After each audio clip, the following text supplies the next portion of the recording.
오늘 베드로전서 강의 첫 번째 말씀, 소망은 시련보다 강하고 라는 제목으로 말씀의 은혜를 함께 나누겠습니다. 이전에 병중에 있는 동기 목사님을 방문한 적이 있었습니다. 그때 저와 동갑인 목사님이었으니까 그때 나이가 아마 제 짐작으로는 37살, 36살 그 정도 되었던 때였던 것 같습니다. 안타깝게도 그 목사님은 말기 암으로 인해서 사실 이제 생명이 얼마 남지 않은 그런 상황이었고, 그 소식을 전해들은 이제 동기 목사들이 삼삼오오 찾아가서 마지막으로 이렇게 인사를 나누는 그런 기회가 있었습니다. 저도 제 다른 동기 목사님과 함께 그 목사님에게 마지막 작별 인사를 나누기 위해서 병원을 방문했더랬습니다. 목사 안수 받은 지 채 한 4, 5년이 되지 않았던 그런 때였는데, 이제 위로하기 위해서 찾아갔는데 도리어 제가 위로받고 돌아오는 그런 시간이었습니다. 그때 그 목사님이 어떤 얘기를 했냐면, 젊은 목사를, 한참 일할 젊은 목사를 하나님께서 불러 가실 때에는 아마도 하나님이 불러다가 시킬 일이 많으셨나 보다, 많으신가 보다, 이렇게 얘기를 하는 거예요. 그러면서 저보고, 김 목사는 여기서 열심히 일해라. 나는 하나님 나라에서 또 내 일을 열심히 하겠다. 그렇게 이 땅에서의 삶을 정리하고 있더라고요. 사랑하는 성도 여러분, 우리는 흔히 이 땅에서의 숨이 다하는 순간 이제 나는 쉬겠다, 난 이제 쉬러 간다, 우리가 흔히 그런 말을 많이 하곤 합니다. 또 그렇게 위로를 합니다. 이 땅에서 고단한 인생을 살았으니 하나님 품에 안겨서 편히 안식하기를 우리가 그렇게 바라고 또 그렇게 말하곤 합니다. 그런데 그게 아니라는 거예요. 이 땅에서 우리가 열심히 하나님 나라를 위해서 일했듯이 하나님께서는 또 하나님 나라에서 또 우리를 귀하게 사용하실 것을 우리는 믿어야 할 줄로 믿습니다. 그게 저는 소망이라고 생각해요. 이 땅에서 내가 하던 일들을 다 멈춰야 하고, 또 내가 다 하지 못했던 일은 이제 더 이상 할 수 없는 모든 것의 단절이요 끝이라고 생각하지만, 그러나 하나님께서는 그렇지 않다라는 거죠. 우리에게 더 많은 찬양을 받기를 원하시고, 우리가 지금까지 많은 예배를 드렸지만 더 많은 예배를 우리에게 받기를 원하시고, 또 우리가 많은 일을 하며 이 땅에서 살았지만 하나님께서는 당신 곁에 두시며 더 많은 일을 또 하게 하시는, 저는 하나님 나라의 일은 이게 끝이 아니라고, 이제 그만했으니 쉬는 것이 아니라고 저는 믿습니다. 저는 그것이 우리의 천국 소망이 되어야 될 줄로 믿습니다. 오늘 이 베드로 전후서는 바로 이 소망의 서신이다, 이렇게 불리기도 합니다. 초대교회 지도자 중에 우리가 잘 아는 가장 중요한 인물을 세 사람을 뽑자면 우리가 잘 알듯이 베드로, 그리고 사도 요한, 그리고 바울 사도, 이렇게 세 명을 꼽을 수 있지 않나 저는 생각합니다. 바울을 가르쳐서 흔히 많은 사람들이 믿음의 사도라고 얘기합니다. 바울 서신서를 보면 수많은 믿음에 관한 이야기가 나오잖아요. 우리의 믿음을 굳건하게 세워준 사람이 바로 이 바울 사도의 그런 역할이었다라는 것입니다. 여러분, 사도 요한은 어떤 사도로 불렸다고요? 잘 아시죠? 사랑의 사도라고 불립니다. 하나님의 사랑이 어떠한지를 십자가를 통해서 우리에게 설명하고 있는 사람이 바로 요한 사도입니다. 그래서 요한을 사랑의 사도, 그리고 또 예수님께 가장 사랑받았던 사도라서 또 그렇게도 부르기도 합니다. 그리고 이 베드로를 소망의 사도라고 부른다라는 것입니다. 핍박과 고난으로 인하여서 초대교회가 극한 고난을 당하던 그때에 이 베드로 사도는 이 땅에서의 소망이 끊어진다 할지라도 그리스도 안에 있는 우리의 소망은 영원하다라고 말하는 사람인 거죠. 하나님 나라의 소망이 계속되리라고 말씀하고 있는 사람입니다. 그래서 베드로를 우리는 소망의 사도라고 하는 것입니다. 여러분, 이 시대에 가장 필요한 것이 무엇이겠습니까? 우리나라가 선진국이 되면 복지국가가 되면 모든 사회적 문제가 다 해결되리라고 우리는 그렇게 믿었어요. 그런데 막상 선진국이 되고 또 세계 수백 개의 나라 중에 10손가락 안에 드는 정도의 경제력을 가진 나라가 되었지만 여전히 우리 안에는 문제가 많지 않습니까? 어떤 사람은 선진국이라고 부르는 것도 별로 안 좋아하더라고요. 우리가 무슨 선진국이냐고. 그렇게 말하면서 여전히 우리가 해결하지 못한 많은 문제들을 이야기하곤 합니다. 네. 이 땅에는 소망이 필요하죠. 우리에게 소망을 던져줄 수 있는 사람이 나왔으면 좋겠다. 이렇게 말하기도 하고요. 이걸 쉽게 말씀드려서 낙이 있었으면 좋겠다. 좀 미래가 있었으면 좋겠다. 이런 말을 많이 하곤 합니다. 경제적으로는 부유하지만 꿈을 잃어버린 사람들이 많아졌습니다. 그것은 여러분 다른 이유가 아닙니다.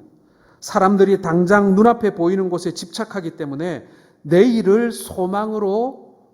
소망을 가치를 두지 않기 때문에 그런 거예요. 지금 당장 내 손에 돈을 쥐어줘야 그게 나한테 지금 득이 되는 것이고 좋은 일이지, 내일 내게 무슨 일이 일어날 거다. 내일 나에게 좋은 일이 있을 거다. 내일 희망이 있을 거다. 그건 의미가 없다. 내일 어떻게 될 줄 알고. 그렇게 얘기하면서 현재에만 집중하는 사람들이, 현재에 너무 매어 사는 사람들이 많은 게 바로 현대인들의 모습이다라는 것입니다. 그러나 여러분, 성경은 뭐라고 얘기하냐면요. 비전과 소망이 없으면 백성들이 방자해진다고 말씀하고 있습니다. 그 말씀은 뭐냐면요. 소망이 없으면 사람들이 현실과 지금 오늘에 집착하게 되고, 그렇게 되면 사람들이 점점 쾌락과 육신의 욕망에 빠져든다라는 말씀이 바로 이 말씀인 거예요. 비전과 소망이 없으면 백성이 방자해진다라는 말이 바로 그겁니다. 내일의 꿈이 없는데 오늘을 방탕하게 살게 된다라는 얘기입니다. 하나님께서 우리에게 주신 가장 큰 복 중에 하나가 여러분 소망 아니겠습니까? 믿는 자에게 참 소망이야말로 고난을 이겨내는 용기와 힘의 근원이 되는 것입니다. 우리에게 천국 소망, 부활의 소망을 뺀다면 여러분 그리스도인에게 뭐가 남겠습니까? 우리에게 하나님 나라의 소망을 딱 빼어버리면요, 우리가 껍데기밖에 더 남겠습니까? 단테는 자신의 작품이었던 신곡에서 이런 말을 합니다. 이곳에서는 일체의 희망을 버려라. 이게 무슨 뜻이냐면 지옥을 그렇게 표현하고 있는 거예요. 지옥. 희망이 없는 삶이야말로 지옥이라는 얘기입니다. 지옥 같은 삶은 고난이 많은 삶이 아닙니다. 고난 가운데에서도 소망을 잃지 않고 믿음으로 나아가면 여러분 고난은 우리를 절대로 무너뜨릴 수 없고 우리를 지옥에서 살게 할 수 없다는 얘기입니다. 고난 자체가 우리를 무너뜨리는 것이 아니라는 얘기입니다. 고난이 닥쳐왔을 때 절망이 우리를 무너뜨리는 것이지 고난 그 자체가 우리를 무너뜨리는 것이 아니라는 얘기입니다. 사랑하는 성도 여러분, 그러므로 우리가 고난을 맞이하는 것이 실패가 아니에요. 패배가 아닙니다.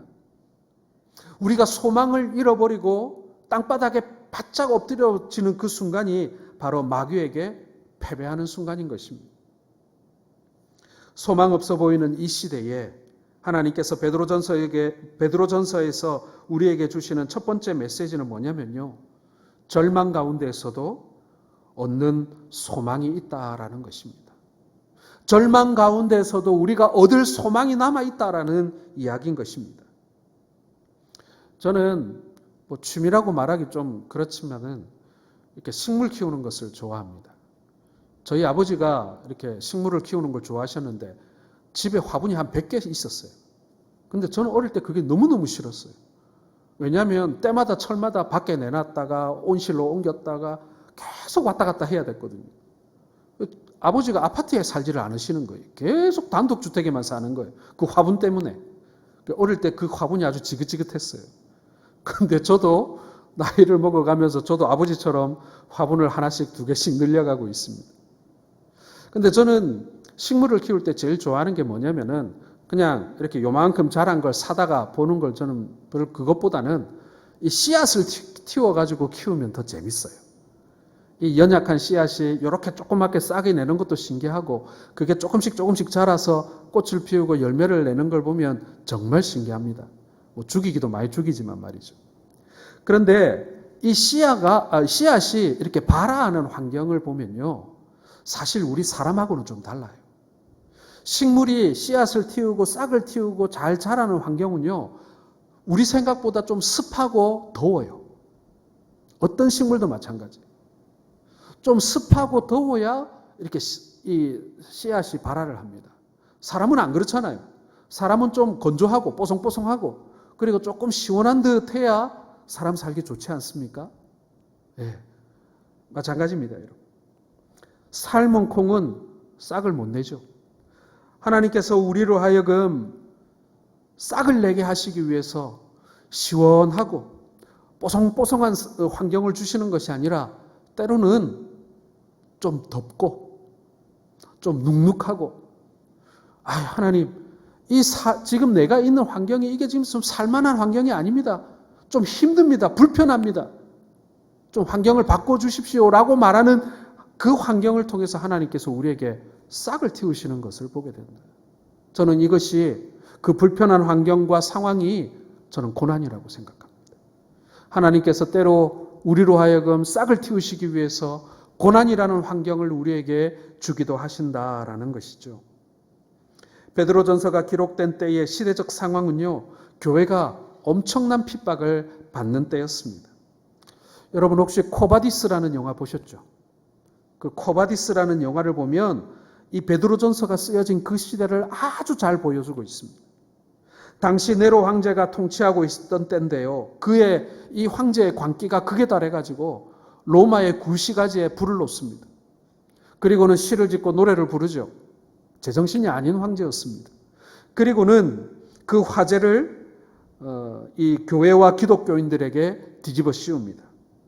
그렇게 함으로써 엄청난 박해가 시작됩니다.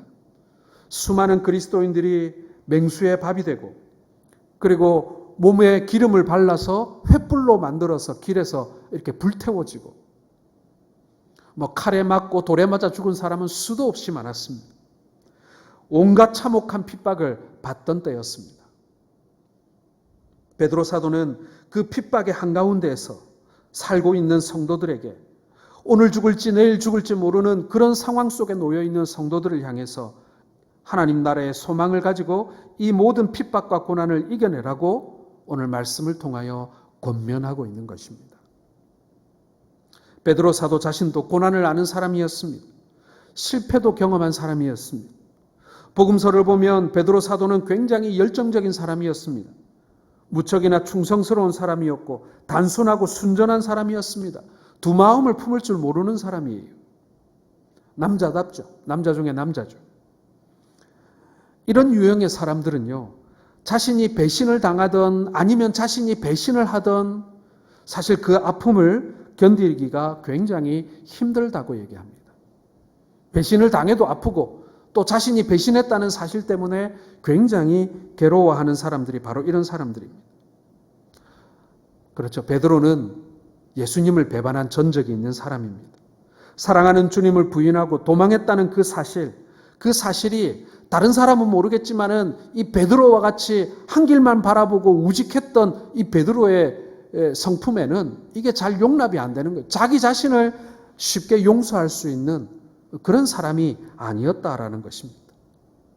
누가 뭐라 해서가 아니라 자기 자신에게 주는 벌을 받고 있는 그런 고난과 슬픔 속에 살아가던 사람이었습니다. 복음서를 보면 우리가 이해하기 힘든 장면이 나오는데 그 중에 하나가 바로 요한복음 21장입니다. 베드로가 예수님을 부인하고 나서 괴로워하다가 부활하신 예수님을 만납니다. 예수님이 베드로를 여러 번 만나 주셨어요. 베드로는 예수님의 부활을 직접 목격하게 됩니다. 자신이 부인했던, 자신이 배반했던 그 선생님 예수님이 그리스도가 부활하는 것을 자신의 두 눈으로 수차례에 걸쳐서 똑똑히 보게 되어집니다. 그럼 어떻게 해야 될까요? 사도들 중에 리더니까 어떻게 해야 되겠습니까? 사도들을 다시 모으고, 흩어진 성도들을 다시 모으고, 고난 중에 있는 자들을 도닥여 가면서 다시 교회를 수습해야 되지 않겠습니까? 그들의 믿음을 굳건히 세워주는데 앞장서야 되지 않겠습니까? 그런데 의외로 요한복음 21장에 보면 이 베드로가 부활하신 예수님을 여러 번 만났음에도 불구하고 고향인 갈릴리로 내려가서 고기 잡는 어부의 생활을 시작합니다. 여러분, 이건 뭘 말하는 거겠어요? 예수님은 베드로를 용서했지만 베드로는 자기 자신을 용서하지 못한 거예요. 예수님은 베드로가 다시 이 사도로서, 예수님의 제자로서 자신에게 맡겨진 믿음의 경주를 계속 달려가기를 원했지만 베드로는 스스로 생각한 거예요. 나는 실패자다. 남자가 돼가지고 예수님의 제자 중에 가장 으뜸이라고 자처했음에도 불구하고 예수님을 배반하고 3번이나 부인했으니 나는 더 이상 예수님의 제자도 뭐도 아니다. 나는 남자도 아니다. 내가 무슨 낯으로 사도라고 칭함을 받고 제자라고 칭함을 받고 또 다른 형제들을 내가 이렇게 건사하고 돕는다는 말인가? 그건 말이 안 된다고 생각했습니다. 그리고 수많은 후회를 했겠죠. 내가 그때 믿음을 지켰더라면, 내가 그때 예수님과 함께 고난을 받았더라면, 설령 내가 예수님과 함께 십자가에 같이 못 박혀 죽었더라도 예수님이 저렇게 부활하신 것을 보니 나도 따라 부활하게 될 수 있었을 텐데 내가 그때 왜 주님과 함께 십자가에서 죽지 못했을까? 내가 왜 예수님과 함께 그 십자가를 지지 못했을까? 베드로 마음에는요, 이 후회가 아주 뼈에 사무치는 거예요. 나는 이제 자격이 없다. 베드로는 스스로를 용서할 수 없었던 것이죠. 심한 죄책감으로 어부의 삶으로 돌아갔던 것입니다. 그런데 여러분, 초대교회 사람들은요, 딱 2 부류가 있었어요. 하나는요, 고난을 감내하며 버티는 사람들이 있었고요, 고난을 이겨내지 못한 실패하는 사람들이 있었습니다. 그런데 여러분, 성경은요, 고난을 견뎌낸 사람들과 고난을 견뎌내지 못하고 도망간 사람을 따로 구분하지 않아요. 오늘 말씀 보시기 바랍니다. 오늘 1절 보세요. 예수 그리스도의 사도 베드로는 본도, 갈라디아, 갑바도기아, 아시아와 비두니아에 흩어진 나그네들에게 편지한다고 했어요. 이 얘기는 뭡니까, 여러분? 베드로 사도는요, 지금 예루살렘에서 지금 예루살렘에 있는 성도들을 돌보고 있었거든요. 근데 이들이 고난을 받아서 사방으로 흩어집니다. 죽더라도 그 교회를 지키고 그 자리를 지켰더라면 좋겠지만 많은 사람들이 살기 위해서 흩어졌어요. 그런데 오늘 사도는 예루살렘에 남아있는 자들만 성도라고 부르지 않았어요. 죽음이 무서워서, 고난이 두려워서, 유대의 각지가 아니라 아시아 각지로 정말 도망갈 수 있는 한 최대한 도망가 버린 그 사람들에게도조차도 뭐라고 얘기합니까? 그들을 형제라고 부르면서 그들에게 이 말씀을 전하고 있는 것입니다. 사랑하는 성도 여러분, 예수님께서는 실패했던 베드로도 세워주셨고요, 예루살렘 교회를 지킨 성도들도 도와주셨지만 예루살렘에 버티지 못하고 흩어질 수밖에 없었던, 도망갈 수밖에 없었던 그 시대의 성도들도 하나님께서는 사랑하셨다라는 것입니다. 그게 여러분 소망 아니겠습니까?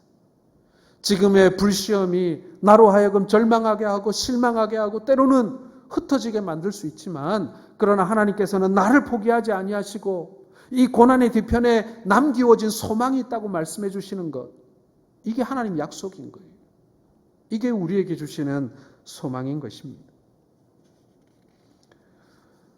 흩어진 나그네들에게 이 말씀을 전하고 있습니다.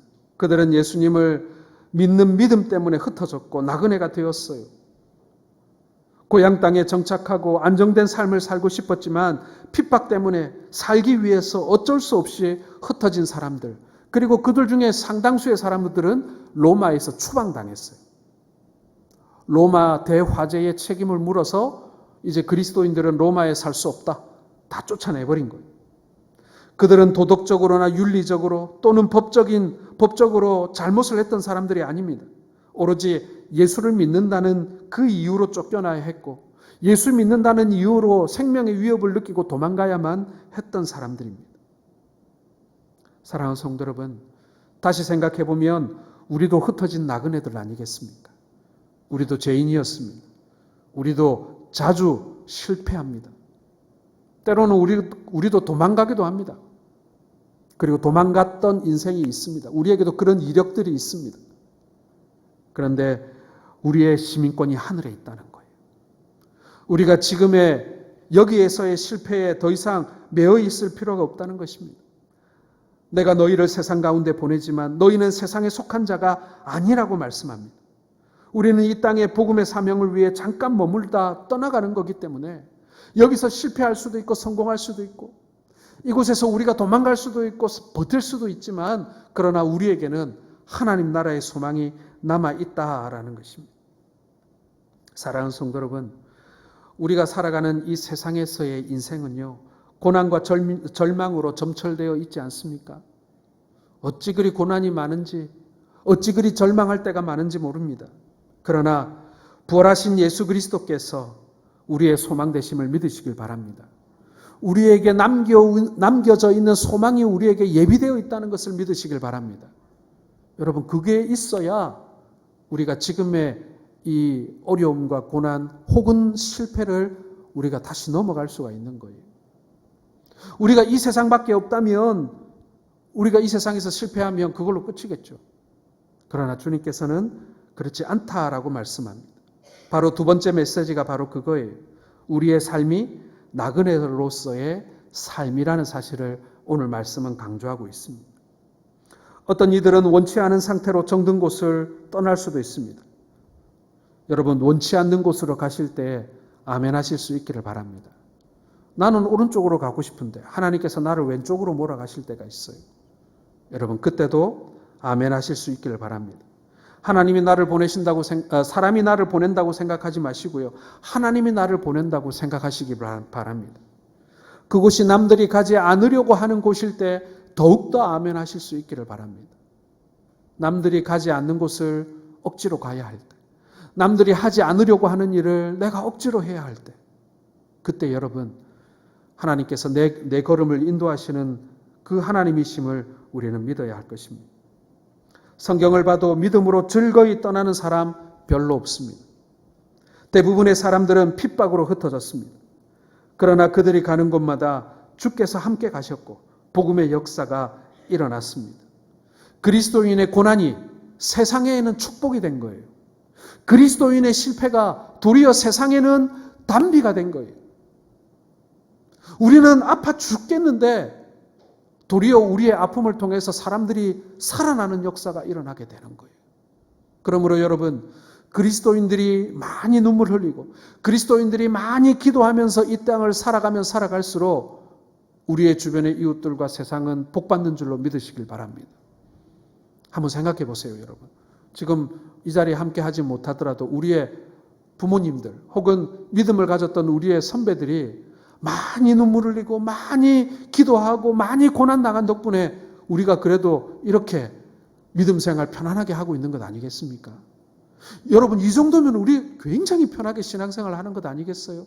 지금도 세계 곳곳에서는요, 예수 믿는다는 이유만으로 돌에 맞고 예배당이 불살라지고 그런 일들이 지금도 수도 없이 일어나고 있어요.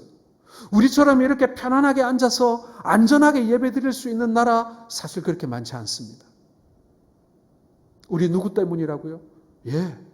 우리의 선조들이 고난당했기 때문에, 우리의 선조들이 복음 때문에 핍박당하고 고난당하고 눈물 흘렸기 때문에 오늘 지금 우리가 복받는 것입니다. 그런데 만약에 여러분, 우리가 이렇게 편하다는 이유만으로 눈물의 씨앗을 뿌리지 않고 눈물의 기도를 뿌리지 않으면 우리의 다음 세대가 물려받을 게 있겠습니까? 없겠습니까?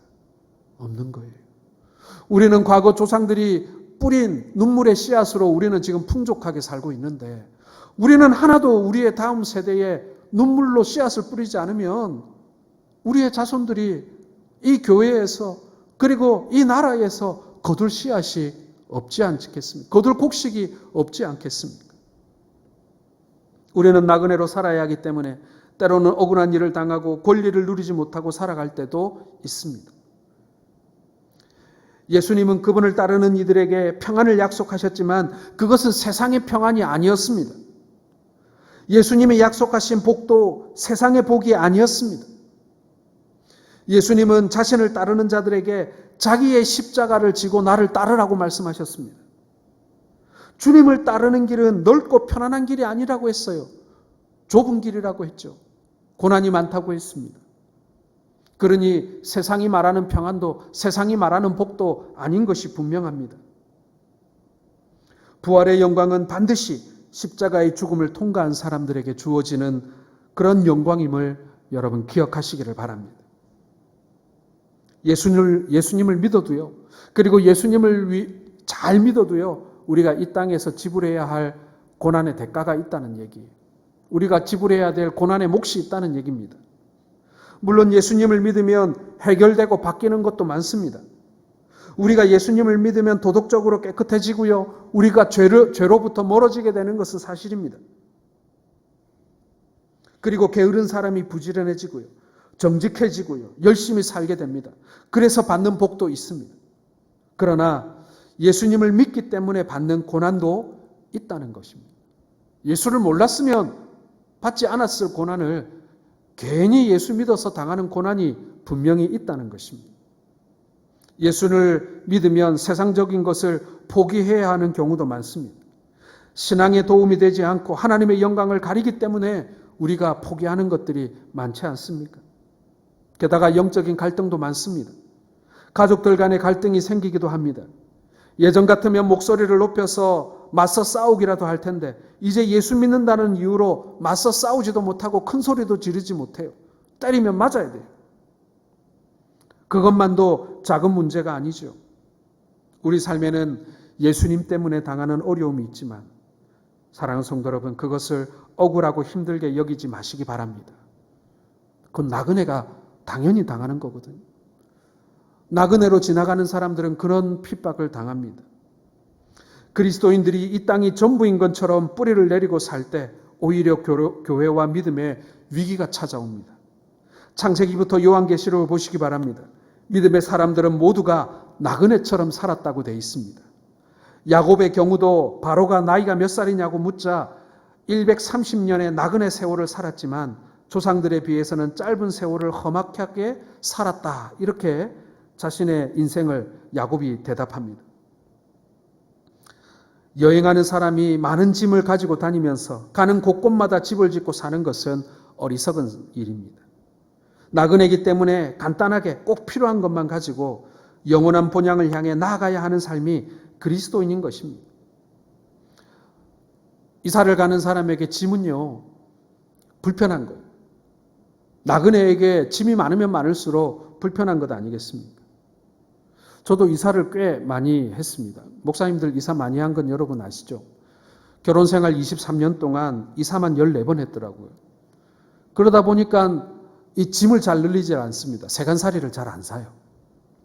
왜냐하면 이사할 때 갖다 버리는 경우들이 많기 때문에 잘 안 삽니다.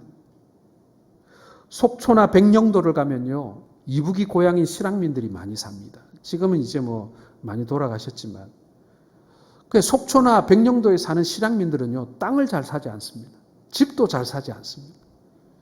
왜냐하면 38선 넘어지면 바로 고향에 돌아가야 하기 때문에 이 집이나 땅을 잘 사지 않았다고 얘기를 해요. 지금은 아닙니다만은 1세대 실향민들은 말이죠.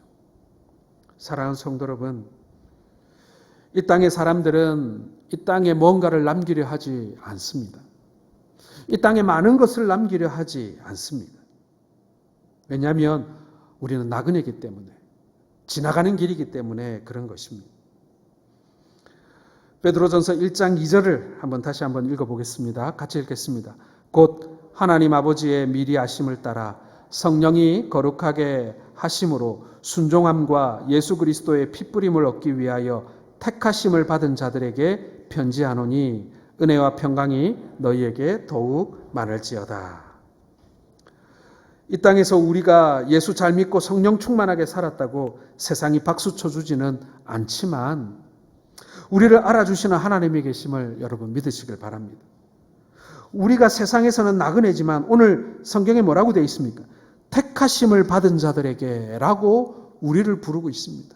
우리는 택하심을 받은 자다. 하나님 앞에서 선택받은 자다. 이렇게 말씀하고 있는 것입니다. 더구나 우리가 예수님을 믿는 그 순간 우리가 택하심을 받은 게 아니에요. 하나님은 미리 정하셔 놓고 우리를 택하셨습니다. 우리가 하나님을 알기 그 전부터 미리 우리를 택하셨습니다. 하나님이 미리 알고 정하신 백성이 아니면 예수를 알고 믿지 못한다라고 성경은 말씀하고 있지 않습니까? 사랑하는 성도 여러분, 우리가 예수 믿는 것은 우리가 결단했기 때문이 아닙니다. 하나님이 우리를 택하셔서 우리를 은혜로 구원하셨기 때문에 우리가 믿게 된 것입니다. 우리가 선택받았다는 가장 큰 증거가 뭐겠어요? 바로 오늘 이 자리에 우리가 앉아 있다는 것입니다.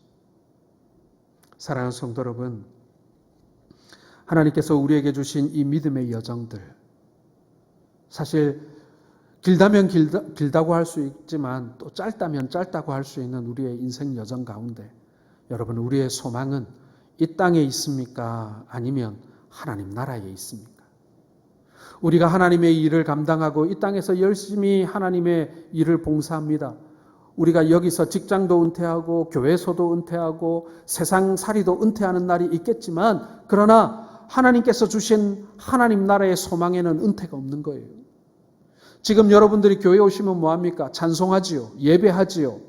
열심히 봉사하지요. 다른 사람 섬기지요. 여러분, 저는요, 하나님 나라 가서도 우리가 똑같이 할 거라고 믿습니다. 하나님 나라의 소망은 그런 거예요. 지금 하고 있는 하나님 나라의 일을 우리가 훗날 주님 배움는 그날 주님 옆에서 하게 될 것을 우리가 믿습니다. 우리의 소망은 이 땅에서 끝나지 않아요. 그리고 우리의 참 소망의 실체는 하나님 나라에 있습니다. 지금 우리는 막연하게 하나님을 섬길 때가 많아요. 그러나 하나님 나라에 가면 마치 얼굴과 얼굴을 대하고 가족을 보고 친구를 대하는 것처럼 우리는 주님의 얼굴을 보며 주님의 일을 하게 될 줄로 믿습니다. 그것이 여러분, 이 땅을 나그네로 살아가는 우리들의 소망인 것이죠. 이 시간 함께 기도하겠습니다.